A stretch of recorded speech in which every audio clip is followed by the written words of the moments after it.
పళ్ళు నాలుక ఈ రెండు కలిసి సహజీవనం చేస్తుంటాయి, నోట్లో ఎప్పుడూ కలిసే ఉంటాయి.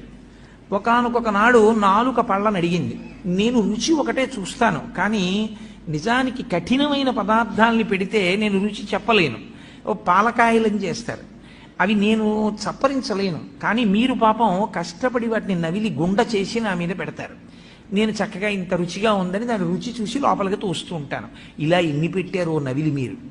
కాబట్టి మీరు నాకు ఎంతో ఉపకారం చేశారు, మీతో కలిసి ఉన్నందుకు నాకు ఈ ప్రయోజనం వచ్చింది. మీకు నేను ఏదైనా ఉపకారం చేద్దాం అనుకుంటున్నాను. కాబట్టి మీకు నేనేం ఉపకారం చేయగలను చెప్పండి. మీరు 32 మంది, నేను ఒక్కదాన్ని. 32 మంది కలిసి నాకు ఒకదానికే ఉపకారం చేస్తున్నారు ఇన్నాళ్ళ నుంచి.